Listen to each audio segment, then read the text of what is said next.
We have a special guest, Marc Raimondi, author of the new book, Say Hello to the Bad Guys, How Professional Wrestling's New World Order Changed America, which I believe comes out next week. Is that correct, Marc? June 24th, Tuesday. Yes, sir. There we go. So how you doing? I'm very busy right now. Things are going great. I just got back from New York. That was the first stop on the book tour, and then I leave for California on Sunday, and then back here in Atlanta for the end of the book tour late next week. So it's a little bit of a whirlwind, but it is the NFL off season, so I have some time on my hands. So that's nice.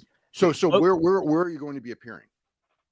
So I will be at the Barnes & Noble in Huntington Beach, California on Tuesday night, 7 p.m. It will be a book signing and also a Q&A with everyone knows Denise Salcedo, right? You know, she'll be with me in a Q&A, and then I will be back in Atlanta. There's an event next Saturday, June 28th at Acapella Books here in Atlanta, like right in town, at 3 p.m. and same deal, in conversation with the local sports reporter, Joe Patrick, and a signing. I thought you were going to say you're going to be interviewed by Tito Ortiz for a second there. Well, Tito Ortiz no longer lives in Huntington Beach, Garrett. He actually now lives in Cape Coral, Florida, and he is the proprietor of Tito's Cantina Mexican Food. Yes. And the reason why I know this is because he teaches wrestling down there, high school wrestling, and my nieces just started wrestling, and they live in Cape Coral, Florida, and they're in the gym training with their club team. They're girls, they're kids, and Tito Ortiz walks in, and my sister sends me like a text of Tito with like my nieces. I'm like, what the hell is going on here? Wow. We used to go. I have a friend who lived in Huntington Beach, and we would go on her boat, and we would actually go by Tito Ortiz's place. This was a couple years back, so I remember that. And then he was mayor, which was he was absolutely the mayor. Yeah, that's one of the, like, I mean, I guess I shouldn't be that surprised given everything else that's going on in the world right now, but you know, I just remember he was ahead of his time, Dave. He was never ahead of his time. But I mean, no, I mean, it's like I always remember when he was mayor, the comments that Dana White used to make about Tito years ago, and he would talk about like there's the there's the humans, and then there's the monkeys, and there's the amoebas, and then there's Tito Ortiz when it comes to intelligence. And they voted him as mayor, and it was like an ultimate fiasco as mayor, to say the least. It was great entertainment, though. It was tremendous entertainment. Yes. But all right, so Marc, yeah, let's get on the subject. Folks remember you from MMA fighting, but you have now been on the Atlanta Falcons beat. So your first book, and I did cover ESPN. I did cover MMA for ESPN for 5 years too. Right, For years. Yeah. And now you're doing a book on professional wrestling, which is a completely different business. But why the NWO? What was the reason that was the subject of your first book here? Okay, so this is a kind of a long story, but to keep it short, it was not initially my idea. So what happened was I wrote about the NWO going into the Hall of Fame for ESPN.com.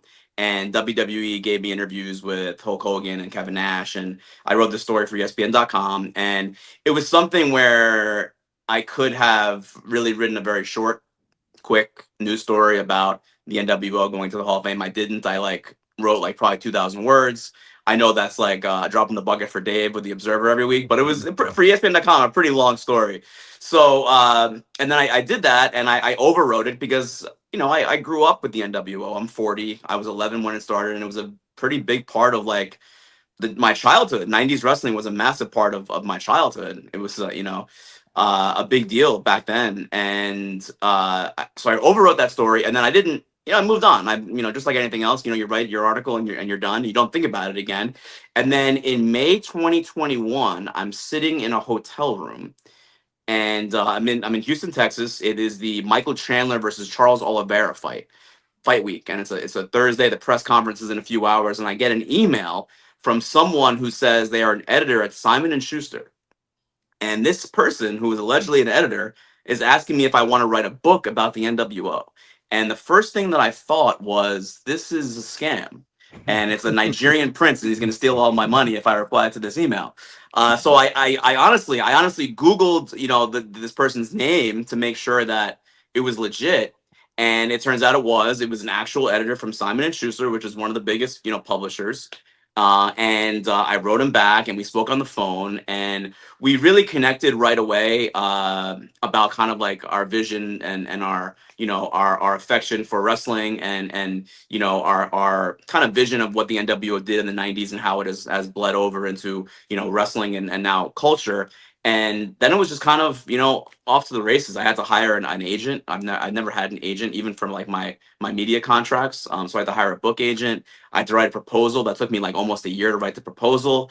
And now I guess the book is coming out. So I guess it all worked out. And it was not indeed a Nigerian prince. It was an actual editor who hit me up. So it wasn't really my idea, but and look, I've always wanted to write a book, but I never envisioned it being right now at this point in my career, because being a beat writer has its challenges, and it's workload. So yeah, that's kind of how it all came together. So do you want to start, or do you want me to start? Go for it. Okay. Well, I guess the first thing is, what, from your perspective, is there any difference as far as dealing with wrestling people and dealing with MMA or MMA people when it comes to, veracity, I guess, would be a start, and just overall compare and contrast? Yeah. So that's a great question. And I would say this, that when you talk to wrestling people, they are inherently storytellers. Now, that can be a good thing and also a bad thing, if you understand what I'm saying. So when I say storytellers, I mean, right, yeah. So like they're in the business of telling stories, and they're good at it. So you get good copy when you talk to wrestlers, but you can't always feel confident that what they're telling you is on the up and up, right? So you have to corroborate and verify and talk to as many people as you can. So I interviewed almost 100 people for this book, including you, Dave. It is sometimes hard to kind of parse like what's real and what's not, especially when you're asking about things from almost 30 years ago, right? Because even Right. if the person is intending to be, to do this interview in good faith, they may just not remember what happened 30 years ago. Like I interviewed the late great Kevin Sullivan, and he was excellent, and he was so kind with his time, but I felt like things didn't line up in some cases, with what he was saying, with what others were saying. So you have to kind of go back and dig and get more people, and interview JJ Dillon, kind of the same thing. And I'm not trying to like throw these guys under the bus at all, not at all, because I was very honored to talk to them. But it's hard to remember things from 30 years ago. I mean, I can't imagine having to do that. But especially when you're when it comes to MMA, yeah, and when it comes to MMA, it's like they do they shoot straight with you in a sense, but it's not quite as like, it's not packaged as pleasantly, right, as like a wrestling person might tell a story. It's kind of more it requires more prodding, like to more pulling things out of people, whereas wrestling people can be more forthcoming in certain ways. Yeah, I mean, Hope that makes sense. One of the things is that, and I always thought this was an advantage of wrestling people, is that they are conditioned and learned to be outgoing and to sell themselves, because you have to. Whereas a lot of athletes and MMA people go with the idea. I mean, they're so busy training for and focusing on real fight, and in doing so, it's like it's almost like the athlete that says, "I'm going to let my talking do my fighting do the talking for me," and those people aren't necessarily as interesting. And also, and sometimes when I hear that, and one of the things where it always comes up is in the post fight interviews, where they go, and when you win a fight, they're probably going to ask you, who do you want to fight next? And the smart fighters, they've already thought their answer, and some of them have already in their minds done their promo, right? But the majority go in there and go, whatever Dana and Mick Maynard say. And it's like, I always think it's like you're being given a golden opportunity, and you're absolutely blowing it. And, you know, and I mean, this happens on every single show, but that's like kind of like the different thing. Whereas if you had a wrestler inherently, you know, it's like, with few exceptions. And I do remember one because my girlfriend always brings this one up, is we were at one of the AEW press conferences after a show. And there was a wrestler who had just won a big match and was asked that question. I don't think it was by me, but it was somebody else. Like, you know, who are you now looking forward to defending your championship against? And they had zero idea, and they were like deer in the headlights. And she went to me and she said, this woman will never make it past as a champion. And she doesn't even know hardly anything about wrestling. And do you know who the person is, Garrett? No, I don't. Okay. Because it's now like her favorite performer, Toni Storm. Oh, wow. Yep. And because she always goes like, I cannot believe that this same Toni Storm that you know we saw at that first press conference in AEW is this person. I mean, she's just grown so incredibly. So anyway, but I mean, as a general rule, though, you know, it's like you ask a wrestler, you know what I mean, like what you want to do, what's your bucket list, things like that. They're gonna have all the answers, because marketing is, if you're a good wrestler, marketing is what you think about more than anything else, because it's a marketing business. And fighters sometimes don't know that. It's a sport, but it's still a marketing business. The whole world is a marketing business in a lot of ways. 100%. Really. I've always said too, and if you look at who really became big names in MMA, who became big draws where they sell a lot of tickets and sell pay-per-views, almost all of them have at least some understanding, if not an affection, for pro wrestling. Absolutely. Conor McGregor, Ronda Rousey, Brock Lesnar, even GSP grew up as a huge Shawn Michaels fan in Canada. So they all kind of came in, you know, Chael Sonnen, of course, I mean, he was just a pro wrestler. I mean, you know, so Yeah, I think it benefited them tremendously to understand pro wrestling the same way that it benefited Tito too. Tito as well. Yeah, of course, Rampage. I mean, talking about the older school guys. I mean, these guys were big wrestling fans. Even BJ Penn. I mean, he was inspired by Hulk Hogan to get into MMA. Like, I don't know what that means, but that's what he has said. But I feel that way about a lot of things in the world. And we spoke about that too, Dave, about when we talked about for the book about how the president of the United States used wrestling to get elected. Like, so yeah, it goes all the way, which is all the way to the top. Right. You know, one of the things that I really enjoyed reading the book, you know, because I mean, I lived through that whole period, but of course, you know, it's a long time ago, and you know, it kind of refreshes your memory on a lot of things. But the one thing, and you really brought this up well in the book, is, you know, I mean, a lot of people, again, will talk about like current wrestling, and they'll you know, AEW, just an example, you know, about you know, from the period, like what would it say, like early 2022, you know, through 2022, 2023, where you had like, we had that period where there was backstage issues constantly. You know what I mean? It was out of control. Not out of control. That's probably, I mean, some things were totally out of control, but it was just a lot of things were happening. And it was kind of like, you know, the leader is not a good leader. And then I'm reading the book, and it just reminded me, it's just like, this stuff happened way more. Like, and you have details of these way more in WCW.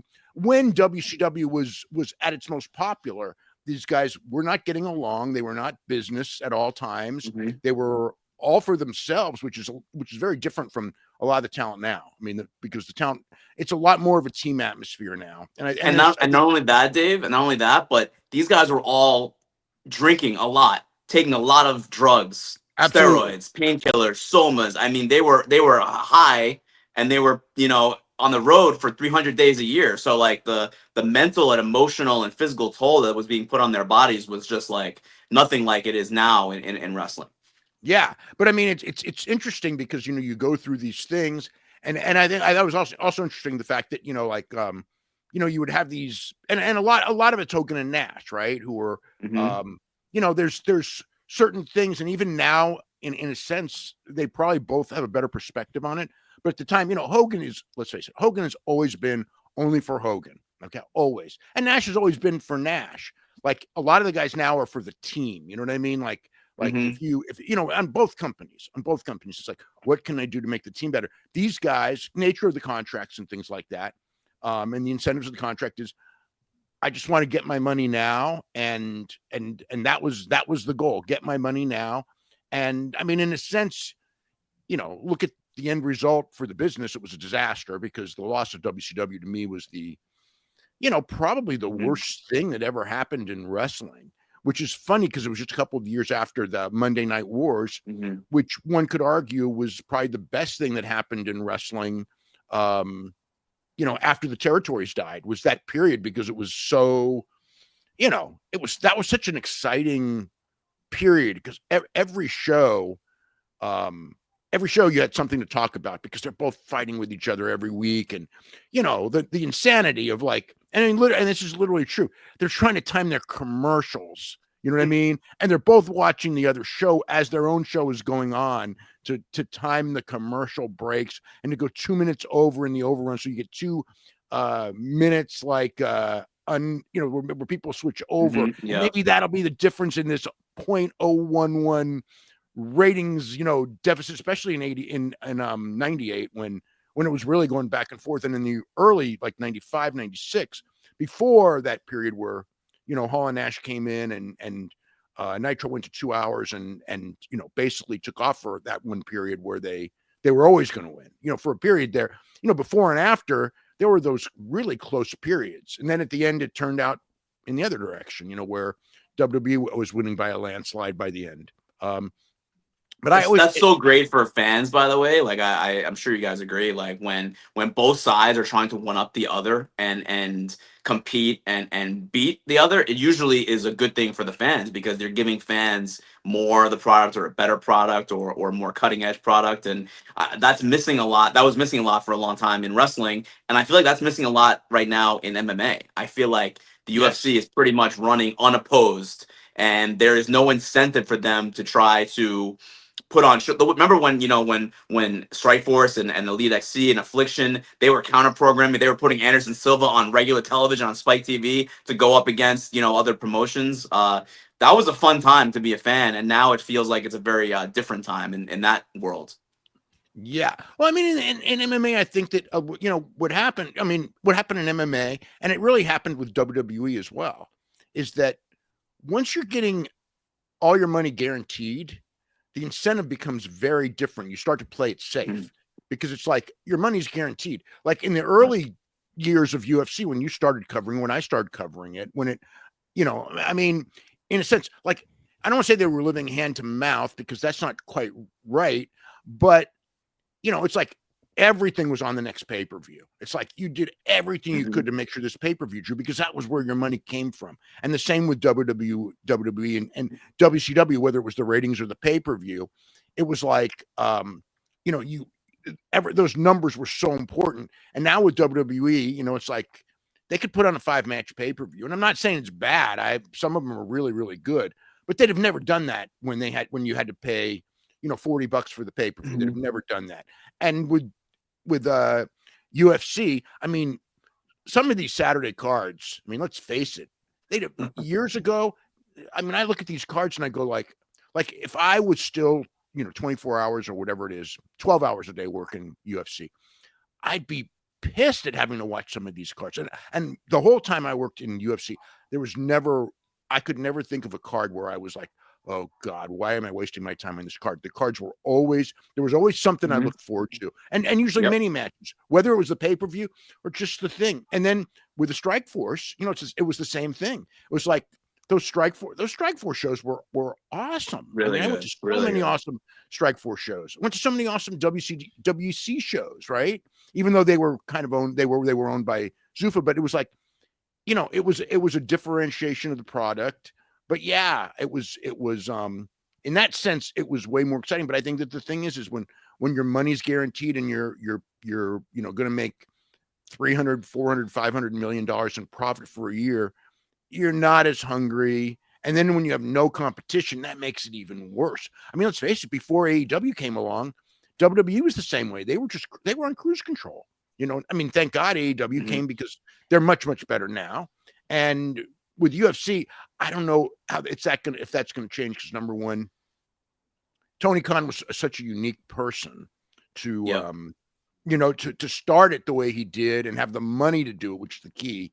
And in MMA, I don't think that these people who've gotten in that have tried have that passion for their product that Tony Khan had for wrestling, number one. And I think it's harder too. I think it's harder too. It's harder in MMA because you don't have the benefit of using your star athletes every week the way you do in wrestling, where you can roll out Will Ospreay for a match every Wednesday night on Dynamite. You can't do that with your big star. If you're able to get a big star away from the UFC, if you're another promotion, you can't just roll them out, every week or even every few weeks. It's a couple times a year, so it's much more difficult, I would say.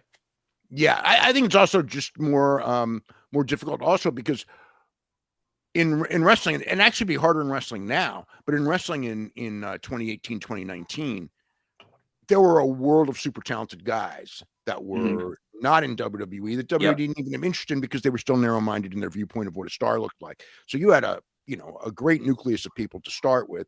Whereas with MMA, it's like, you can jump on some young guys, but nobody knows who they are. Right. And most of the stars are in UFC, and the few that aren't, they don't have opponents. You know what I mean? With wrestling, you can at least create the opponents and everything like that. Whereas like with PFL, it's like there's people who I like to watch fight, but it's like, but it's very rare when I see a fight that I'm dying to see in PFL. You know what I'm saying? 100%. Couldn't you say, though, that the WWE's current style of running these 5-match pay-per-views is a direct influence from the UFC and their pay-per-view model? Because they only run 5 matches for what the fans pay for, and everything else is on the undercard. But it's still, if anything, they're doing 7-hour shows and 6-hour shows, which is funny because I went to so many of them and I never complained about them ever. I mean, but now I would like go a 7-hour show once a watch for 7 hours, especially those shows when we would watch on the Eastern time zone. You know what I mean? Where the show's ending at 1:30 and then the press conference is ending at 3, and then we got to write stories.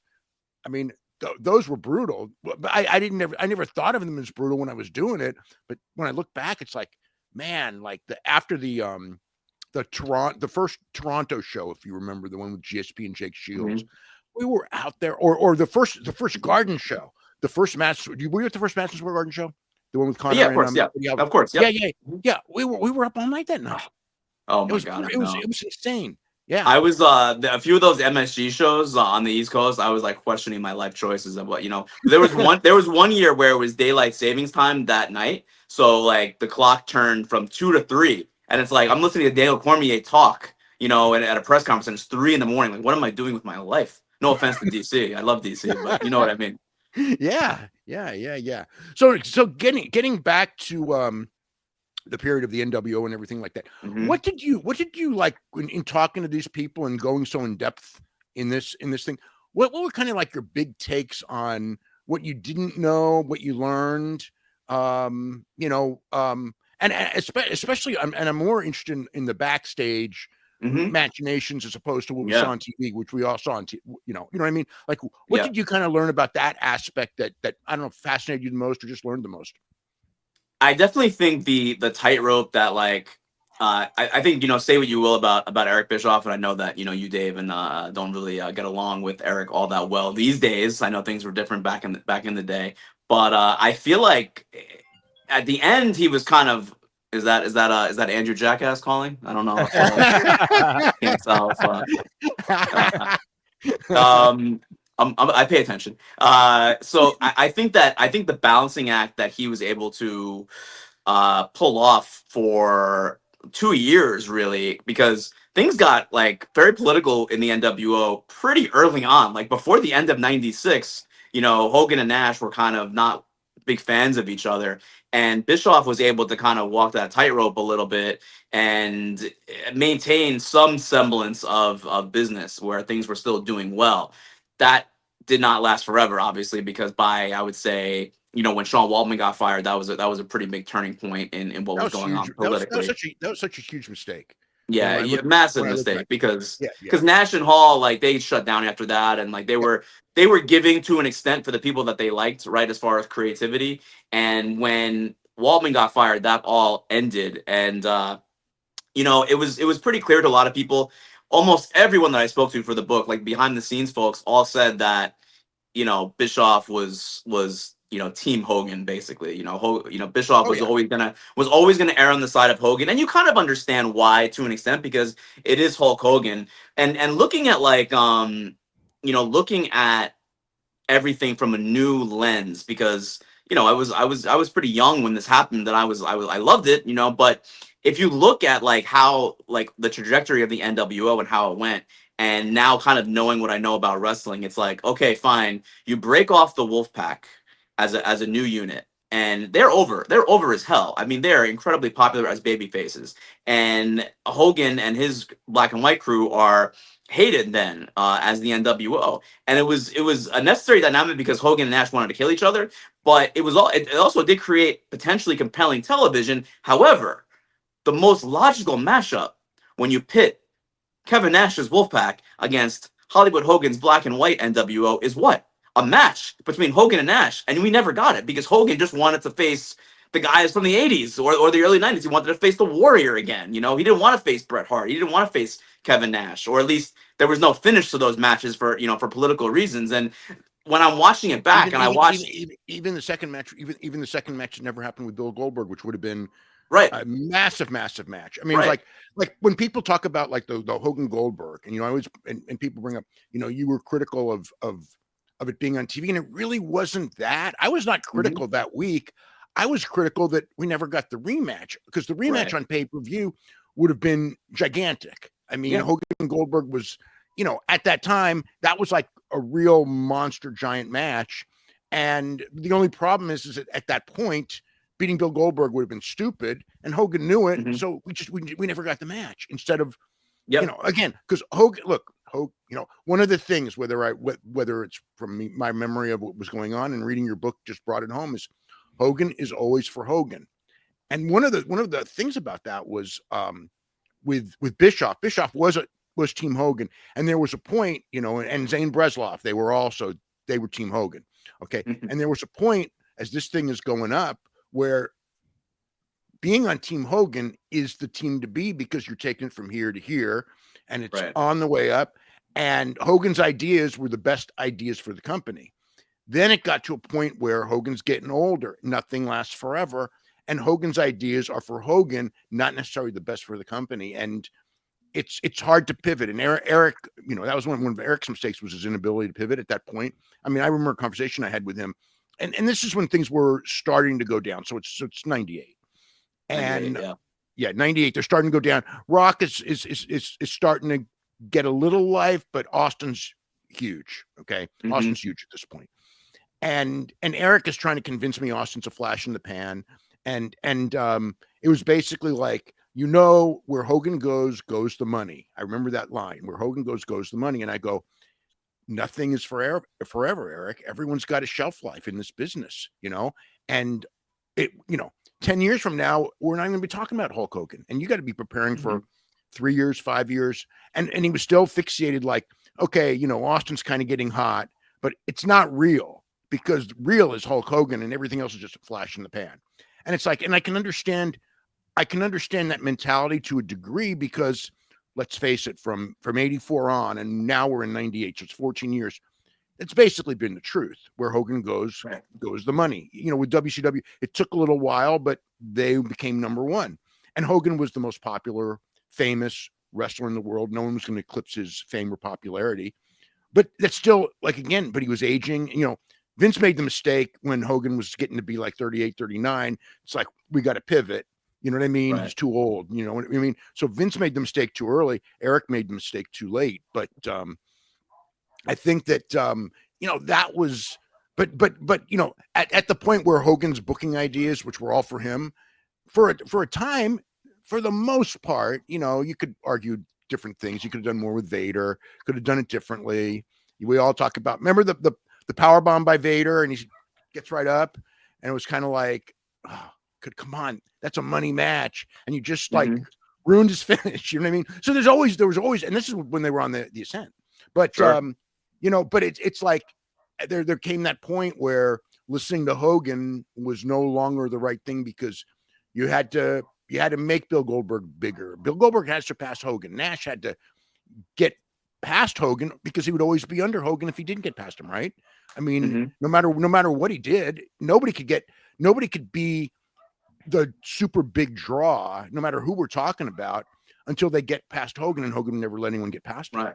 The other thing too that I found really interesting in doing reporting is that, and again, you don't know this when you're watching as a kid, but how really organic the NWO was, in the sense that the the inner workings of WCW, the shoulder departments had no idea this was going to happen. Like, they really had no Oh, clue. no. Marketing, merchandise, they were not ready for that angle at Bash at the Beach. And then it was like, oh shit, we have to start putting stuff together because we're going to make a lot of money on this. And they had nothing. So they had to find someone to do the logo, which I wrote about, in the book, where no one knew who this person was who did the logo for almost 30 years. And I was able to track her down and find her. And, it was like a real rush job. She was told, like, you have like an hour to do this logo. There's no color available. Just do something. And she did it. And they just had no, there was no lead time. And now you think about WWE, and everything is so polished and so produced, and they're something happens on TV. They have the t-shirt ready, for sale the next commercial break, and they're advertising for it. R-Truth comes back, they have the Ron Killings t-shirt right there for sale. That was not it was not like that back then. It was very much, seat of your pants, reacting in real time. And I think they did a pretty admirable job as far as that stuff goes. Like the folks, like the Mike Webbers, the marketing people, Kelly Merwin was the merchandising person, and they really busted their butts to kind of get things up and running when they didn't have a lot of information from the creative team. Well, the creative team didn't know where they were going either. That's true. That's true. I mean, I mean, I can remember shows. I mean, and you wrote about this. I remember nitros. I remember the show would be on the air. Okay, we're watching the show, and I'm hearing from backstage. It's like, the format for the show hasn't come out yet. And I hear they'd be an hour into the show before they had the format. This is when they were doing the 3-hour shows for hours 2 and 3. I mean, that's how many changes were being done on the fly. I mean, we talked about what Vince used to do. But I mean, it was way more, way more than, because, again, you had to go through Hogan. You know what I mean? Right. Eric had to go through everything, and there wasn't like a 40-person writing team. It was just a bunch of people, throwing ideas out, and poor Kevin Sullivan, trying to juggle 24 balls at the same time. Because the other difference too between the wrestlers then and now is, and I don't know if you've noticed this from talking to wrestlers, but the egos are so completely different. And again, it comes from completely. You come from that selfish generation to the team generation. And back then, it's just like but all these guys that were the top guys, okay, they all to an extent made it on their own. They were not manufactured by Vince McMahon. Yep. You know what I mean? Like they had to bring it out of themselves. Vince wasn't making them. Okay. Nobody, Ric Flair made Ric Flair. I mean, he had help from the promotion, but he was Ric Flair. Hulk Hogan, sure, he had help from Vern and all that, and Vince as well. Great help from Vince, but still the everything you did it, you had the confidence that you could do it.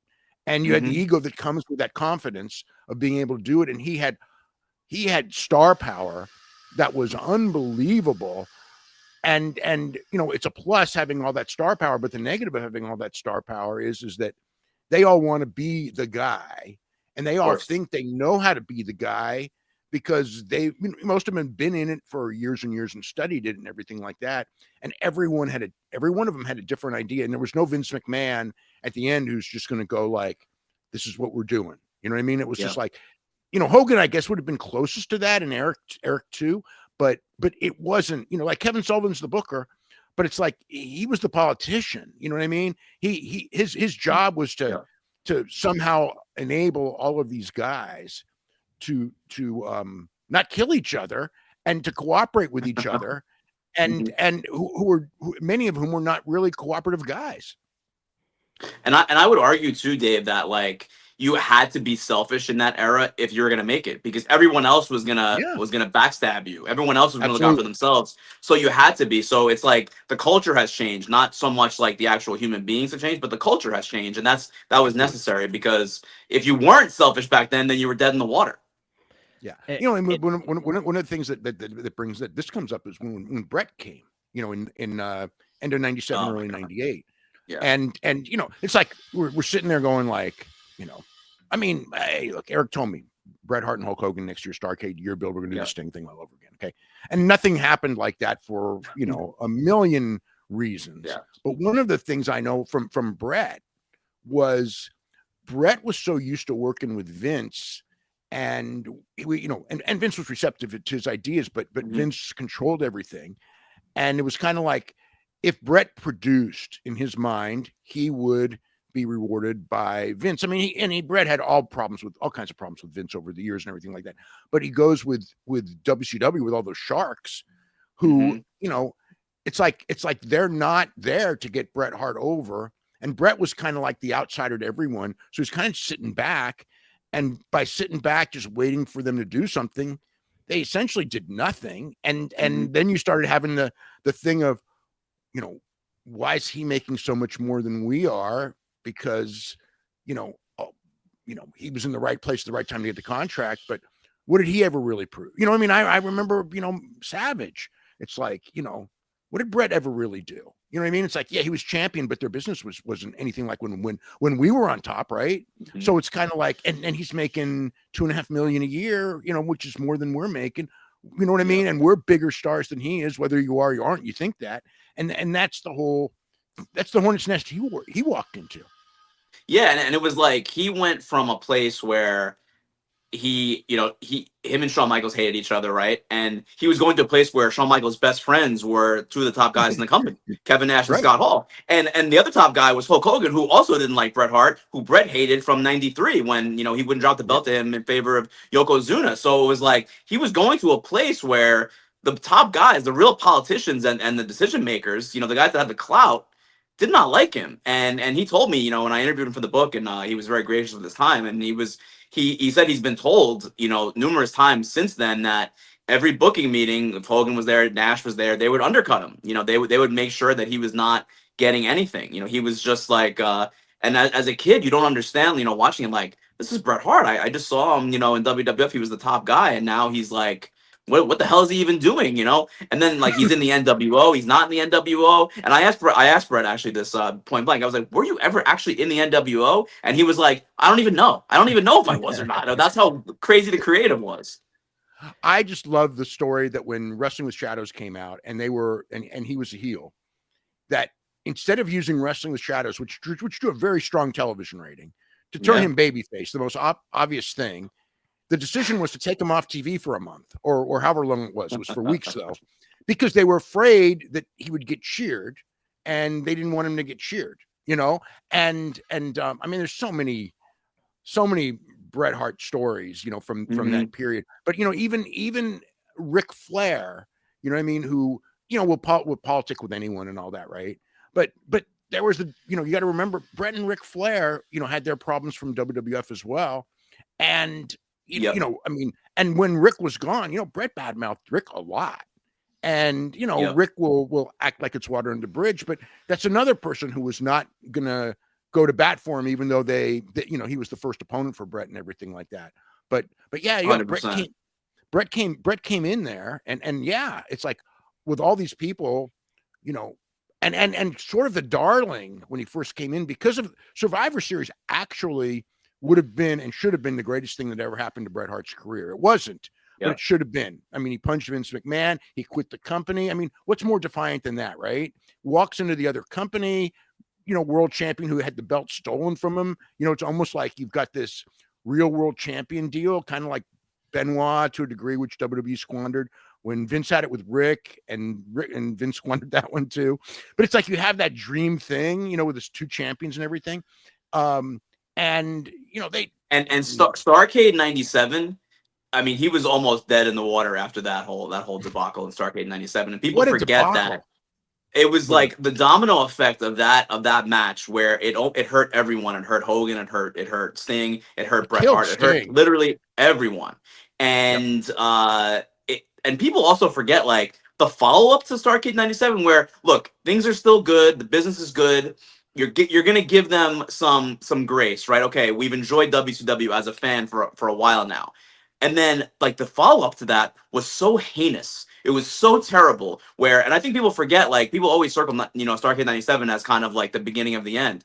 The Nitro after that was a rematch between Hogan and Sting that did not end on television. It went off the air before the match ended, and they would not show the ending to the match until a week and a half later on the Thunder premiere. And people forget that they were just like pretty much giving a middle finger to the fans who had paid for the pay-per-view and then were invested enough to watch Nitro the next night to see what was going to happen, and they gave them the middle finger. And I think that was almost just as bad as the actual Starcade 97, because again, like you've built up credibility, right, over the last year and a half as this is a fun product to watch. I'm invested. And then you do that, and it's like, to the people that are watching, it's like, screw you guys. We're going to just, we're gonna make this like another lame, phony wrestling storyline again. You got to interview everybody about that. What did you think about all of their answers? Nick Patrick was really interesting, and he hasn't talked about, at least publicly. I think he only did one interview about it with Bischoff's podcast, and that was like just recently.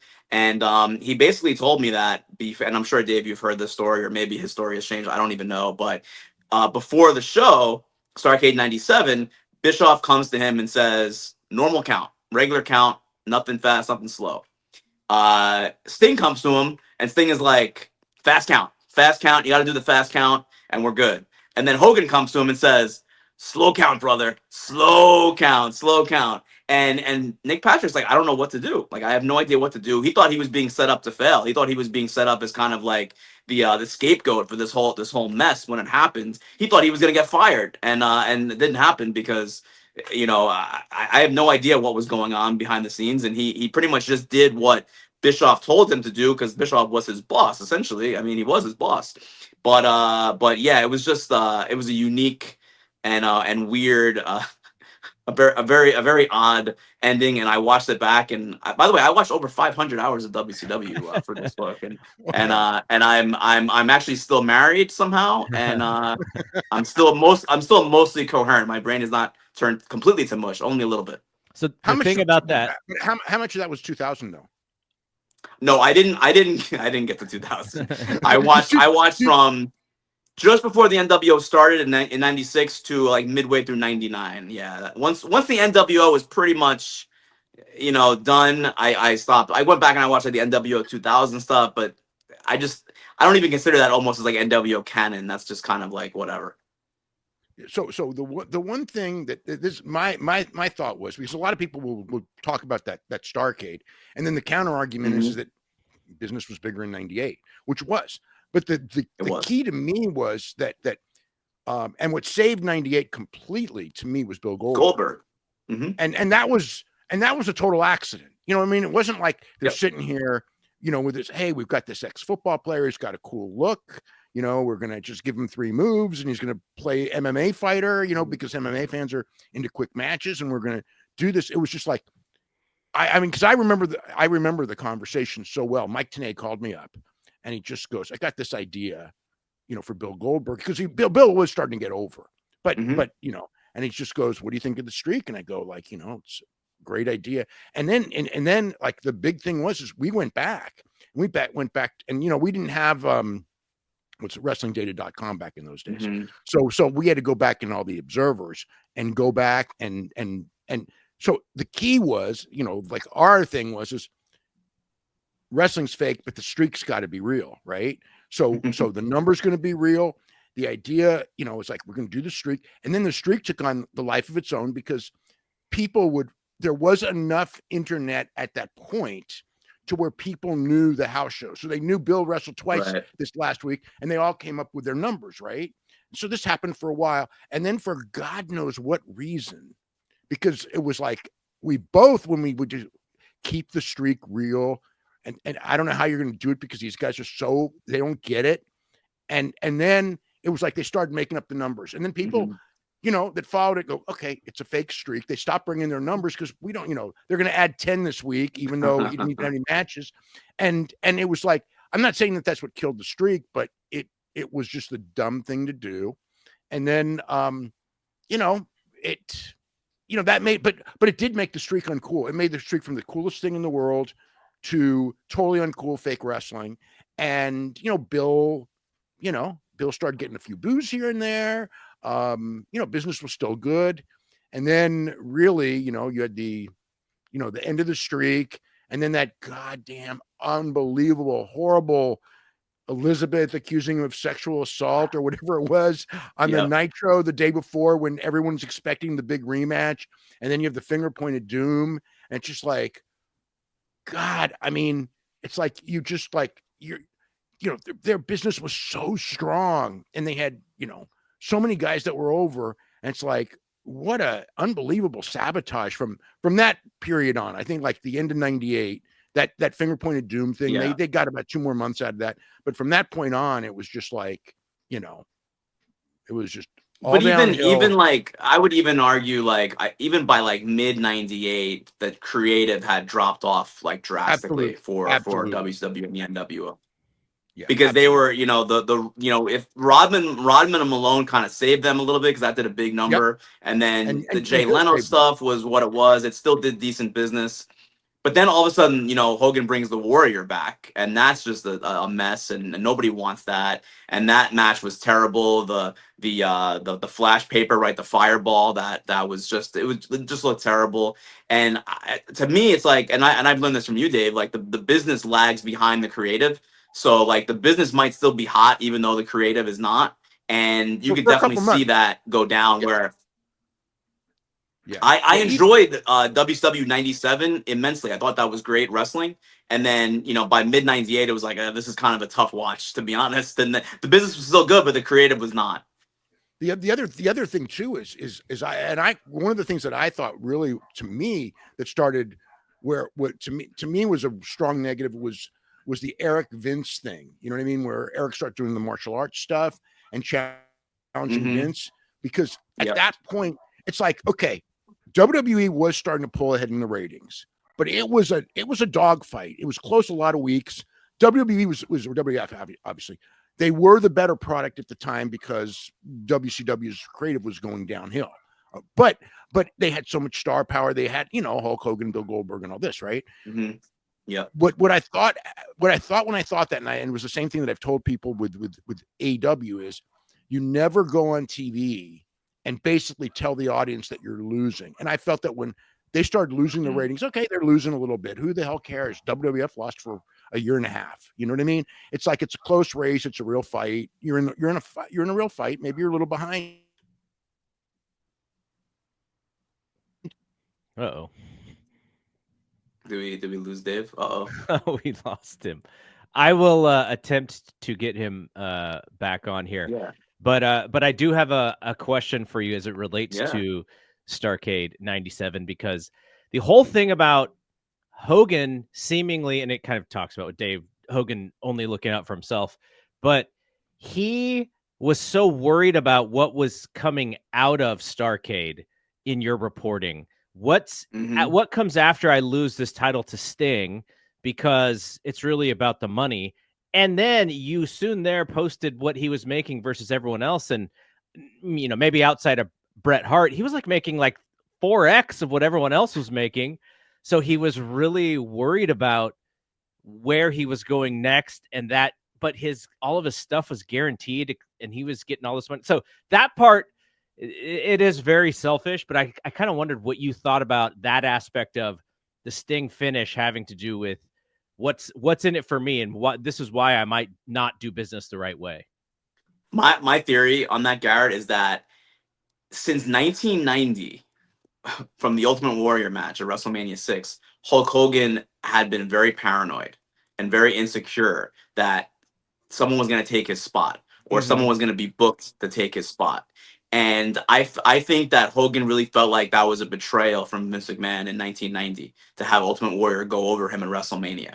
And I think ever since then, he felt he was always looking over his shoulder at who was going to try to stab him in the back, because I think he felt like there was a friendship with Vince McMahon there, and I think there was an element that came into play during like the steroid trial too about that, because I think that the real start of their, and Dave can probably correct me if I'm wrong here, I think the real start of kind of the tension between Hogan and McMahon was in 90 because of the Warrior stuff. I know that Hogan got the title back, but I think that was always branded in Hogan's mind like the guy that I trusted, my friend Vince McMahon, was ready to kind of put me out to pasture and give, you know, the promotion, give the mantle of the WWF over to the Ultimate Warrior. So I think that all played into his feelings going into WCW, where it was going to be like, I don't trust anybody. I'm going to go in here and I'm going to keep my top spot no matter what, ruthlessly, and I'm going to handpick the opponents that I want, that are going to make me look good, that I'm going to do business with, and everyone else can, you know, whatever.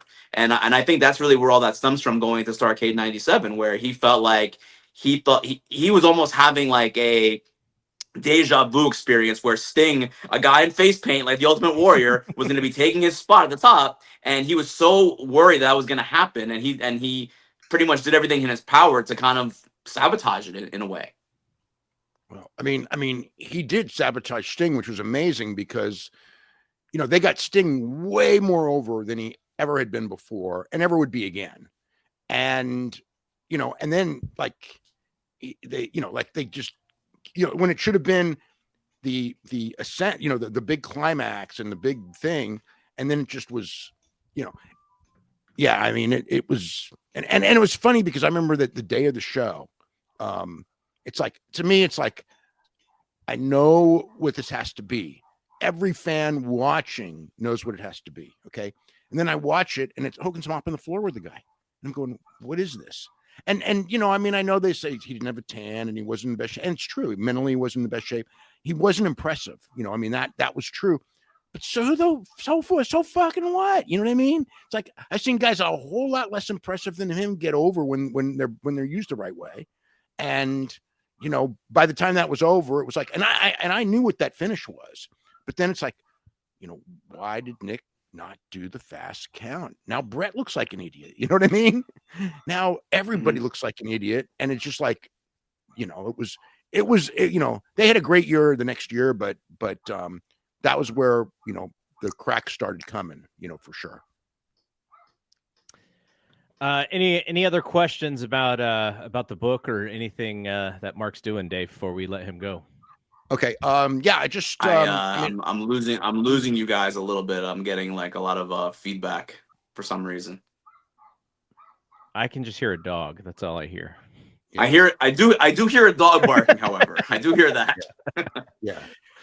No, it was just I was telling Dave if he had another question before we let you get out of here. Okay. I mean, just I guess, like, you know, from a perspective standpoint, I mean, when you look back at this endeavor, I'm not getting all that. Oh, not good. All right. Well, we can let Mark go. There must be some funky. I'm gonna try to pop out and come back in real quick. Okay. Okay. We've had some technical difficulties on a few different sides on this show, unfortunately. Live streaming is not perfect yet, I guess. Yeah. All right. Let's see if Mark is back. He's coming back. There he is. I'm back. Okay. How does it sound now? No, doesn't sound great. Doesn't look great. Still a little robotic. You guys are frozen. Oh. Okay, Well, now you're back. Okay, Dave, ask your last question, then we'll let Mark get out of here. All good. Okay. All good now. Okay. So from perspective of looking back, do you think that when you look back at the WCW period and the high point, do you believe that it was always destined to be a couple of years and that's what we got and that's all it was going to be? Or do you believe that there were things squandered and it could have been a dogfight for many more years? No, I mean, look at all the talent they had on their roster. I mean, even just beyond the main event guys. You know, the guys that got elevated later on, like the Chris Jerichos of the world, could have been, you know, right there in the mix as like an upper mid-carder, someone that could ascend to that level, because he did eventually ascend to that level for many, many years. There was so much talent. The undercard was some of, like, when I watched that back, the undercard was some of the most you know, fun stuff that I watched, like the Luchadors and, you know, Jericho with the Cruiserweight title, you know, the Dean Malenkos, the Rey Mysterios. I mean, there was a lot of great talent. The William Regals, the Fifth Finleys. I mean, it was a fun show on the undercard that I feel like in a way they almost benefited on the undercard from like Eric Bischoff not really caring about what they were doing. Like Jericho could just kind of do his own thing, and he got over doing his own thing. And I thought that was kind of fun to watch. But yeah, certainly if they had elevated some of these guys to a greater level, instead of, there was a serious glass ceiling as far as the main event level in WCW. I would argue that Bret Hart did not break that glass ceiling in WCW. So you elevate these guys, and you have all these great programs for Bret Hart that you don't do anything with. And there's so many things. That was a very frustrating thing for me as I'm watching in '98. And it's like, why are we doing Hogan Warrior again when there's so many interesting things and threads you can pull on from a storyline perspective and a creative standpoint, and so much talent that's not getting the kind of, run and time that they deserved. And if that would have happened, there's no reason why WCW could have, and look, financial reasons came into play, and mergers, and there was all that stuff. But from just a pure creative standpoint, because I'm not really a business guy, I feel like there was plenty of opportunities to elevate new talent, get them over, and have them be, draws for you as WCW. One of the things when you say that, the financial problems were because of the booking problems, though. You know what I'm saying? Yeah. It's like they will talk about, budget was cut back, and because of losses, budget was cut back. But even in 2000, I mean, they spent $185 million in 2000. I mean, that's, in $2,000. I mean, that's a lot of money, and it was more than they were spending in their good years. So it's like, yes, they over, and again, a lot of guys got really big contracts. Like looking back, when you looked at those the records of how much everybody was making, and for that era, it was really it was way more than people in WWF were making. It was high, but what people forget is that the revenue they were bringing in justified that money when everything was good. The problem was that it wasn't that the budget was too low. The budget was very high. The problem is that the revenue went from a really high number to a low number, because people talk about like manipulating this and that, and putting losses, and there's probably a little bit of truth to it, but on both sides, because it's like, again, like when Bret Hart, I know Bret Hart's first contract there, the one he didn't take in '96, it was $2.8 million a year. And $2 million was going to be paid by Turner Home Entertainment. $800,000 was going to be paid by WCW. So is that not manipulating the books? And Hogan's contract was the same way. So it's like, were some people dumping losses into WCW? Perhaps, but I know for a fact that it was going the other way too. So it's like, but what happened? And I mean, you can look at the, and you did the studying. I mean, look at, when you look at the gates and you look at the pay-per-view numbers. I mean, it's like, that wasn't outside forces. That was bad creative. And you look at the way those numbers collapsed at the end. I mean, that's, essentially what killed it and killed the brand and killed everything, really. All right, Mark, good luck with the book. And I think people can even pre-order it on Amazon still. And then next week it is out. Any other plugs that you got for us? Yeah, just that, man.